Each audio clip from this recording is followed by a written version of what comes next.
I think that I had always wanted to make people laugh. In fact, I know that I had always wanted to make people laugh because I wanted to make my parents laugh. I thought if I could make them laugh, they would be happy. And that's where it came from, because I remember that at home, whenever, no matter how anxious they were or how fearful or how angry, that when, and both my parents, my mother's still alive, my father's dead, but they both had a great sense of humour. Whenever there was laughter, there was a visceral difference. It was palpable. I could feel it. So I knew this thing was good. In 84, your dad passed away. Yep. So he never got a chance to see you perform. He never saw him perform, no. What do you think he would have thought of your chosen career path? He would have loved it. He had a great sense of humour. He would have loved it.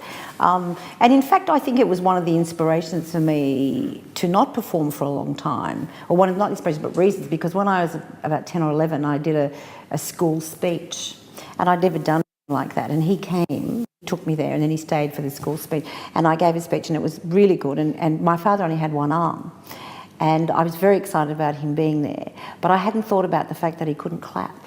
And I remember doing the speech and then watching him. It was like a camera out of the 1,000 people at wherever it was, at whatever theatre.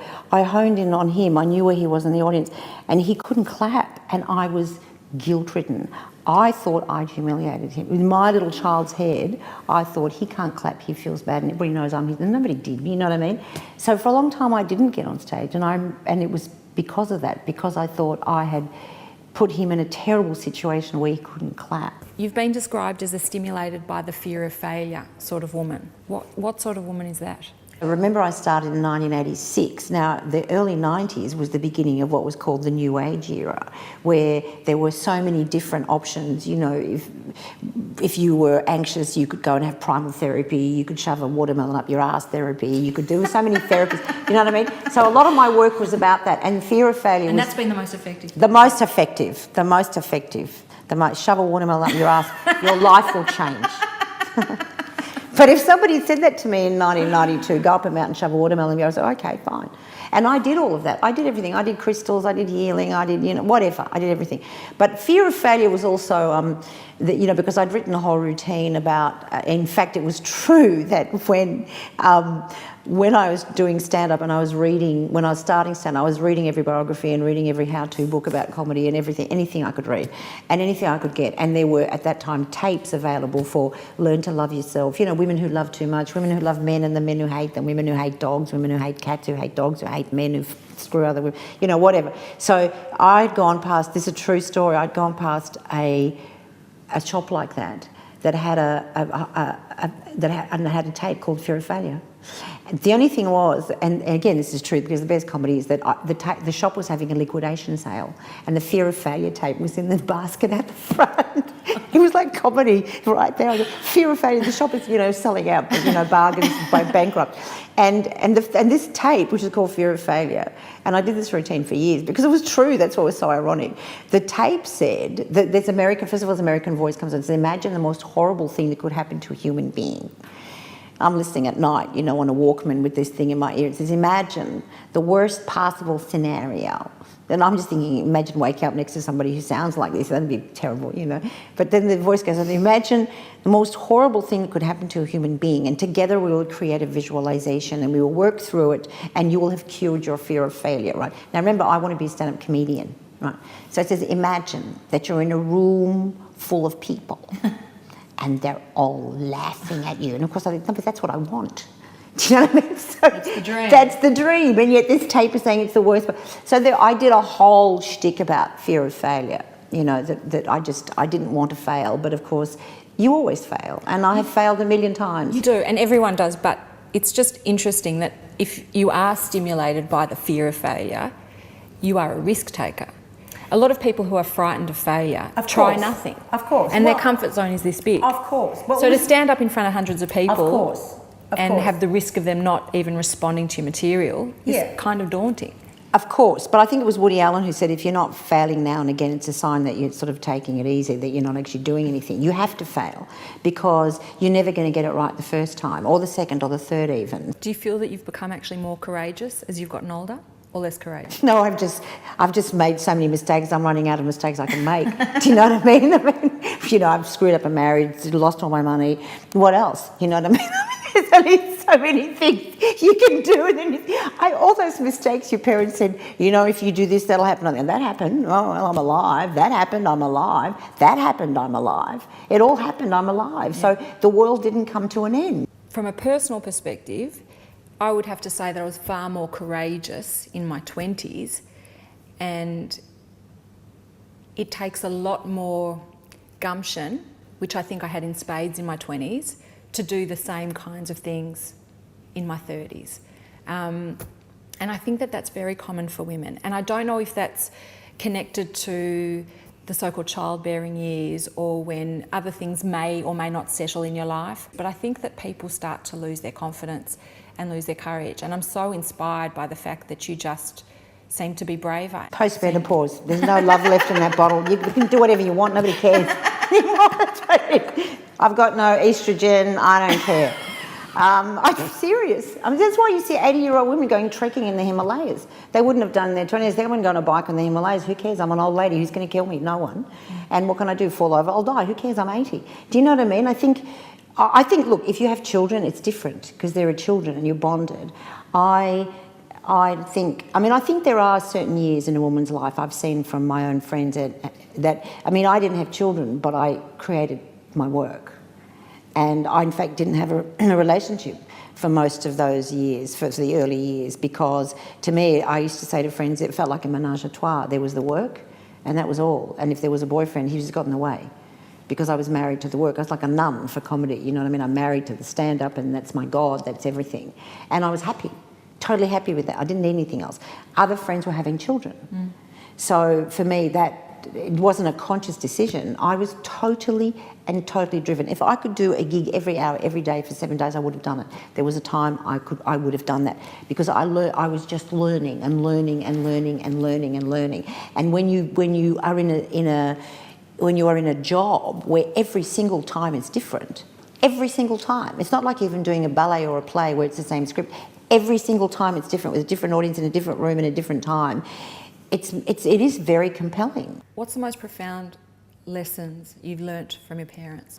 To have hope, to genuinely believe that there will be a good outcome in spite of everything, to have hope. Because when I first began to understand what they'd gone through, I couldn't understand how anybody could live hidden in a cupboard for 13 months and not just shrivel up and die. I couldn't understand that. What made you keep going? I'd say to myself, well, because, tomorrow we would be better. Tomorrow someone would come. Tomorrow there would be food. Always tomorrow. Incredible hope based on love. It was all love. They loved each other. And it was because they loved each other that the other one wanted to keep the other one going. So this profound love, that Latin, I think amor vincente omnia, love conquers all. And I think in their case it did. They just kept going because they loved each other. And that love gave them the hope. What advice do you wish your mother had given to you? I don't think there was any advice my mother didn't give me. There isn't anything my mother hasn't told me, from keep separating the whites from the colours to marrying somebody with money. I don't think there's any advice she's given me. The thing is, I don't listen. She's told me everything I needed to know, probably. But you don't listen because you think you know better. True, but in conceiving this series, I was thinking of my mother and the incredible relationship I have with her. And as important as she is in my life, had she said certain things to me, I think it would have impacted much more than it would have impacted had anybody else said it. Right. So I was thinking that I would love to know what other women for whom their mothers have had an important role in their life, which is almost every woman, what advice was missing? We all know that they give us gratuitous advice. But was there anything missing that would have made a really big difference to your happiness or your well-being? My mother never taught me how important pleasure was. She's not big on pleasure. And I think it would have been really useful for her to teach me a bit about having fun, because that wasn't a big thing in her life. It was for my father, not for her. It would have been good if she'd said, you can do this for fun. Whereas I had to wait a long time, probably until my 40s, to go, oh, it's fun. Oh, fun. How does that work? Okay. Yeah, it's fun. I won't hurt anyone if I have fun. Rachel, do you think being as driven as you've been has come at a personal cost? It's hard to say, because I can't determine what would have happened if I hadn't been as driven. Would I have met the man of my dream? I don't know, you know, if I wasn't as busy. I don't know. Sometimes I think the cost was that I haven't done other things, but what other things that I really want to do? It's just that other people keep telling me, you know, you're so driven, you're such a workaholic, it's all you do. But if you're doing something that you love, then there isn't a cost. Other people will say, you know, you didn't have a family, you're not in a relationship, but I don't know whether that would have happened anyway. But is that something that you grieve? Is that something that you lament? Children is not something I grieve, because I think I decided very young that I just wasn't a mother, you know, a kind of someone to be a mother. Not because I don't like kids, but because I'd probably feed them to death. My husband thinks I should call the Department of Human Services to stop me feeding my kids. That's right. That's right. That's right. And I would have done the same. I mean, I think I've nearly killed a cat overfeeding them, so I would overfeed children. But it wasn't on my kind of wish list. Stand-up comedy was. But that's so empowering to hear, because I have so many friends in their 40s and 50s and 60s who are single, who've been long-term single. Some of them never found life partners. And there's a wistfulness. But for some of them, there's not a wistfulness. They just feel that society projected onto them what they should have wanted and what they needed to have wanted. And they're very content with their lives. Absolutely. I don't think, I mean, you know, and people find life partners, then you find out 45 years later they weren't really happy for those 45 years. I don't think a kind of primary relationship is the be-all and end-all. I think sometimes I probably get lonely, not so much because I don't want to be alone, but because there are times, for example, where you're touring and you don't have a connection to people like you do to really good friends because you're away a lot. I feel that sometimes. I crave, you know, it would be nice to have someone that you could ring every night just to check in. I mean, I just ring different people every night rather than the one person. But, you know, I'm just used to it, I guess. I can't even, I think the last boyfriend I had, I forgot. He rang after a week or something and he said it's so-and-so, and I said, who? Momentarily, I really did forget. That would have been good for the romance. No, it didn't last. That's right. What's the biggest risk you've ever taken? The things that are the biggest risks are always to do with people for me, not with things, because everything can be replaced. It's always about people, the negotiation with people, letting people into your life. The biggest risk is opening your heart up to somebody, really, I think, to, you know, allow them to be vulnerable enough. I mean, I'm more vulnerable and more honest in front of 1,000 people than I am one-to-one. It's much easier. It's much easier because you're not responsible for them.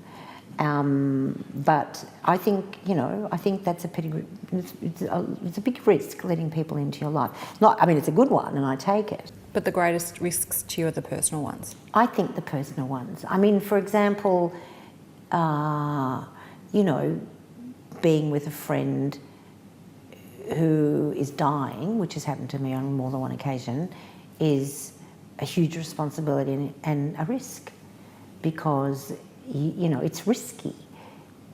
To me, in the real sense of the word, there is danger and it's real and it will happen and it won't end well. Do you know what I mean? And that requires a certain emotional stamina and a certain tenacity to stick there and be there for them and be strong, and it's very confronting and painful and yet, you know, part of life, and it's the best thing you can do for someone to be there. So to me, that's risky. I've done it and will do it again, but that's the thing that probably puts the fear of God. I mean, I get upset thinking about it now because there's nothing you can do except to be there. So that's risky. Whereas I've flown aeroplanes with a pilot, not by myself. That was risky, particularly for the tower, who kept thinking I was an idiot. But I think sometimes the biggest risks, for me, the biggest risks are to do with people. Where someone actually needs you to be 150% present requires a lot of stamina. And you can't let them down. You can't, you know, you have to be there. And I think, actually, that for me, that's been a bonus of being single. I've been able to be there for people at 4 o'clock in the morning, at 3 o'clock in the morning, at odd hours in odd places, because I wasn't answerable to anyone. So I've been there for a lot of people in the oddest of times, and it's been a privilege. It's a privilege. It's an inordinate responsibility. Yeah. I remember getting on the plane with my husband in Israel and his mother, who is not the typical Jewish mother, and she's not a person who makes you feel guilty, even though I took her son. You terrible. But she looked at me. She Yeah. said, "Look after him. You're all he's got." Exactly. Boy, and she doesn't make you feel guilty. No. I'm going to remember that line. I think that's almost passive aggressive. Look after him.